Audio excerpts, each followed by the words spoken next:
Federal agents detained and questioned Hasan Piker at O'Hare International Airport in Chicago, and I don't care if you love him, you detest him, you don't know who the hell this big-bodied, small-headed bastard who every picture it looks like he wants to make out with himself is. But the situation and this news, at the very least, it should make you somewhat concerned, because it's not just this outlier situation that's happening in a bubble. But for some of y'all that don't know, Hasan is one of the biggest political streamers out there. He's got millions of followers across Twitch, YouTube, X, you name it. And to list every controversy or notable thing, that would be its own video, but he is especially known for speaking out on behalf of Palestinians as well as against the actions of the US government. With what just happened, you have him claiming that his detention and interrogation were not random. Hasan going public and saying that he was questioned about his political views, including whether he supports Trump and whether he's connected to Hamas or affiliated groups in the region, and ultimately accusing the administration of trying to silence dissent with intimidation. Right, one of the things that we need to note here, because we're talking about someone trying to enter the country, we've seen a number of instances, is that Hasan was born in New Jersey and he's a US citizen. He had him saying here that he was coming back into the country on Sunday after traveling to France with his family to celebrate Mother's Day. And with coming back to the country, he had hopes, though not expectations, that everything was going to go smoothly since he was accepted into the government's global entry program, which normally speeds up security checks for pre-approved low-risk travelers returning to the States. But instead, he said what happened was that he was stopped for additional questioning and saying that it wasn't that bad, but that it was a very strange experience overall. With Hasan then later expanding on the experience in detail on his stream. They knew who I was,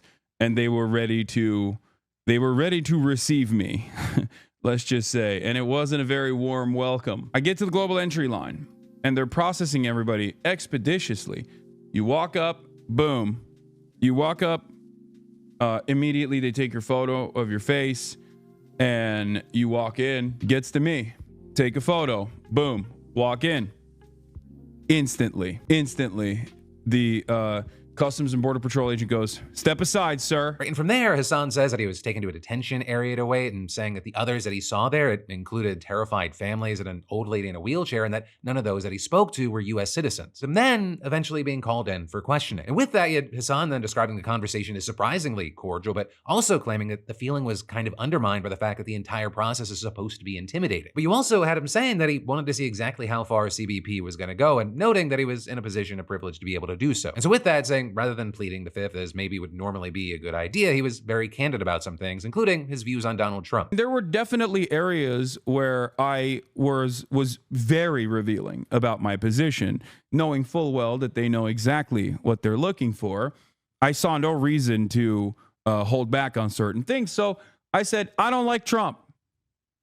I was like, what are you going to do? It's protected by the First Amendment. I don't like Trump. With Hasan there saying that the interrogators seemed sympathetic, and he also noted that the agent identified himself as Iraqi, which Hasan said might have been part of it, and saying he might have lucked out in that regard. But that said, when he asked why he was being detained, the agent reportedly told Hasan that it was routine. Hasan then claiming that rather than questions about Trump, there were a lot about his views in connection to Israel. They're asking me about Trump. They're asking me about like Hamas, and he kept saying stuff. He kept saying stuff like, do you like Hamas? Like, do you support Hamas? Do you think Hamas is a resistance group? I kept saying a couple different things. One, in terms of like Israel and all the wars, I was like, I'm on the side of civilians. I want the endless bloodshed to end. I am a pacifist. I want wars to end. I just kept repeating that over and over again. Every single time he asked me a question, I just kept repeating that. And every single time he asked me a question, a leading question about Hamas, I kept saying, the United States State Department recognizes Hamas as a terrorist organization. The United States State Department recognizes Hamas as a terrorist organization. And from there, he had Hasan saying that the questions went from being about his views to asking if he had any contact or involvement with Hamas as well as the Houthis or Hezbollah. Straight up. That's literally what this conversation was about. And it's not even a joke. Like, they straight up tried to get something out of me that I think they could use to basically detain me permanently, which is insane, because there is no direct connection or direct involvement. But ultimately, with all that, while Hasan speculated they were looking for a reason to hold him, he said, what it was really all about was intimidation. I think they did it because they know who the I am, and they wanted to put the fear of God into me. Obviously, the reason for why they're doing that is, I think, to try to create an environment of fear, to try to get people like myself, or at least like others that would be in my shoes that don't have that same level of security, to shut the f up. And for me, I'm going to use the privilege that I have in that moment to try and see what they're doing. Okay. Because every single thing that they ask me, trying to get me to say something like, oh, I support Hamas or whatever, is literally not allowed. Like, they are not. What do you mean? Like, why is this denying me entry into the country of my birth? Like, this is my birthright.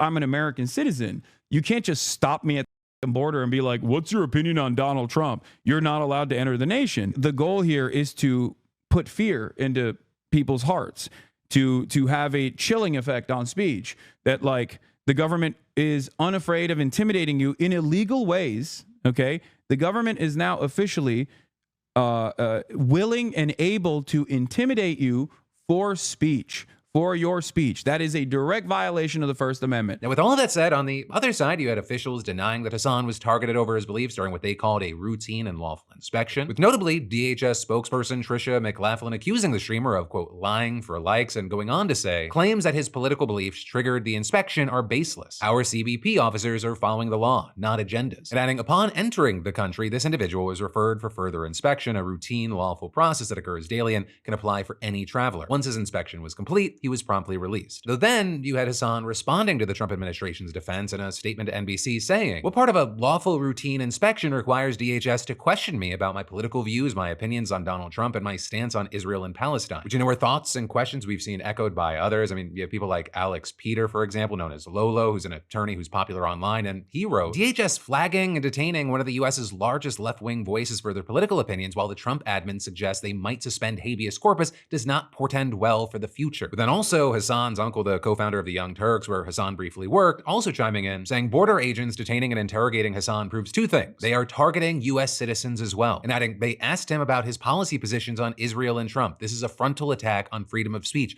This is when you show if you have principles or not. But ultimately, with all this, again, just to reiterate, I don't care if you love or you hate Hasan Piker, especially because it seems like this is not an outlier in a bubble situation. We started seeing claims and stories pop up from people that were from outside the country visiting the US, getting detained, questioned, deported. Right? We've talked about a number of those troubling situations, but also like with what happened with Hasan, it happened as we're seeing an increase in reports from people about US citizens being detained at the border and at airports. And we're also seeing it as just socially, we're seeing an escalation with situations popping up like big MAGA Republican accounts calling on Pam Bondi to arrest Aaron Parnas reporting news. There appears to be an escalation happening, and if you don't care about it because there's no like perfect victim for you, there's not gonna be. And unfortunately, as history has shown us time and time again, when this is allowed to happen, uncontested, eventually you and or the people that you love and you care about may find yourselves in the crosshairs. It's just a question of where it lands on the range of harassing to chill free speech to the incredibly scary, darker shit. But for now, that is the news, and then separately my opinion. And in the meantime, as we wait to see how everything plays out, I'd love to know your thoughts in those comments down below.